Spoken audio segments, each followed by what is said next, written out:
प्रशिक्षण अत्यंत समस्या कड़ा तथा चुनौतीपूर्ण है।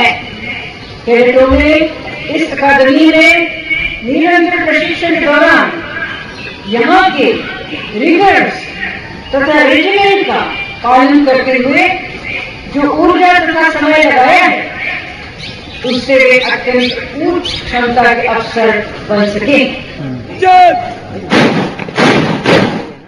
राष्ट्रपति ने कैडेटों को भविष्य की चुनौतियों से अवगत कराते हुए कहा है कि वे हमेशा इस बात को ध्यान में रखें कि सच्चा नेता वही होता है जो न केवल शारीरिक और मानसिक रूप से मजबूत होता है बल्कि कठिन से कठिन हालात के दौरान शांत बना रहता है और नए विचारों का स्वागत करता है।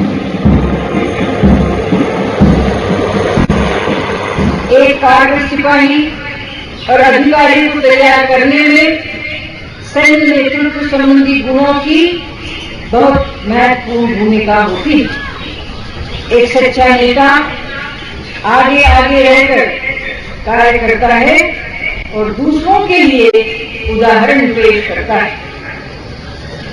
ऐसा करने से उसकी टुकड़ी उसके प्रति निष्ठा बढ़ती है। यह बात सदैव याद रखना चाहिए कि नेता वही होता है जो न केवल मानसिक और शारीरिक रूप से मजबूत होता है बल्कि जो नए नए विचारों का स्वागत करता है तथा कठिन से कठिन परिस्थितियों के दौरान शांत तथा संतुलित बना रहता है। और उससे कहीं जानना जरूरी है कि उस पर उसके अधीनस्थ भरोसा करते हैं। मैं आप सभी का आह्वान करती हूँ कि आप वह सब कुछ करें जो इस तरह का भरोसा और विश्वास प्राप्त करने की तथा आपकी टीम में एक ही उद्देश्य की प्राप्ति के प्रति एकता बनाने के लिए जरूरी हो।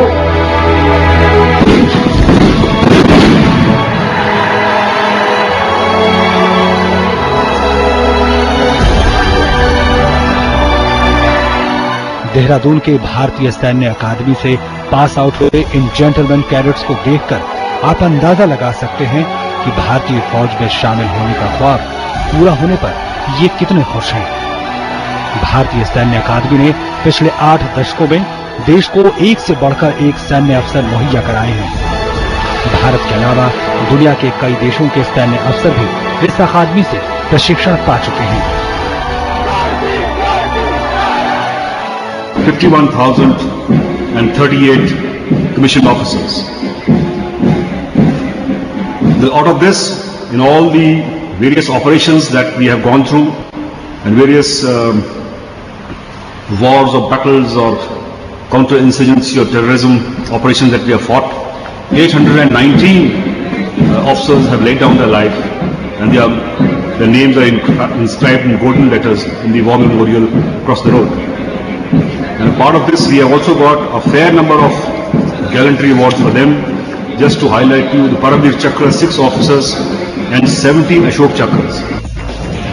भारतीय सैन्य अकादमी जैसे संस्थानों में सेना के भावी अफसरों में ऐसे गुणों को विकसित करने पर खास ध्यान दिया जाता है जिससे वो भविष्य में आने वाली चुनौतियों का बेहतर तरीके से सामना कर सकें।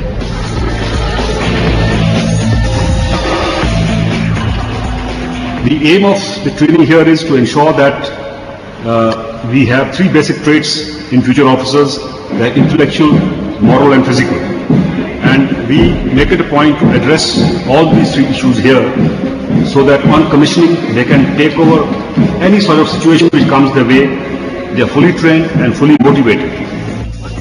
इन भावी अफसरों को विभिन्न खेल गतिविधियों में भी शामिल होने के लिए प्रोत्साहित किया जाता है।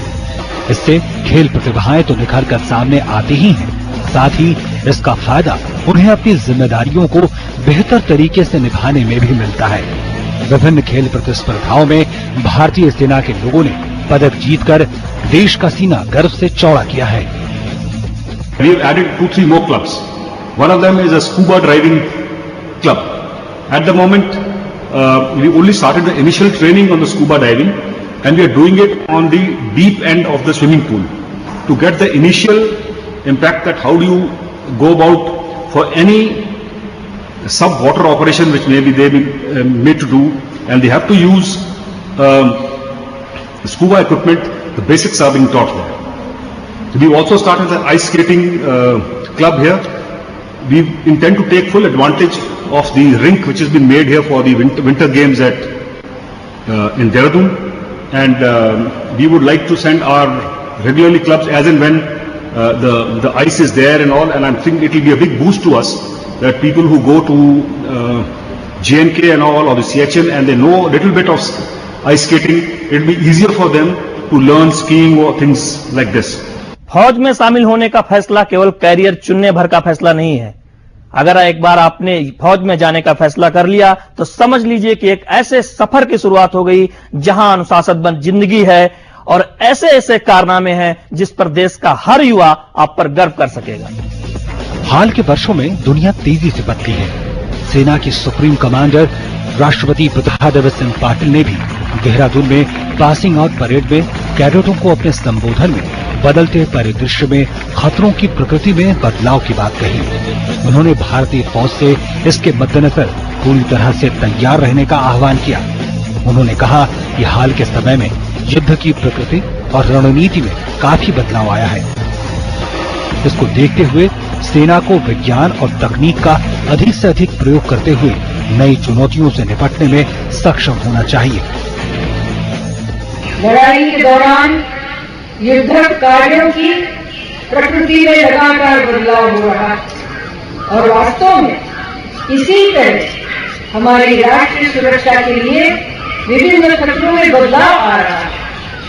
सेना को आज जहां युद्ध के लिए एकदम चुस्त होना चाहिए, वहीं उसे आज की ज्ञान युक्त चुनौतियों का सामना करने के लिए भी अच्छी तरह चौकस होना चाहिए।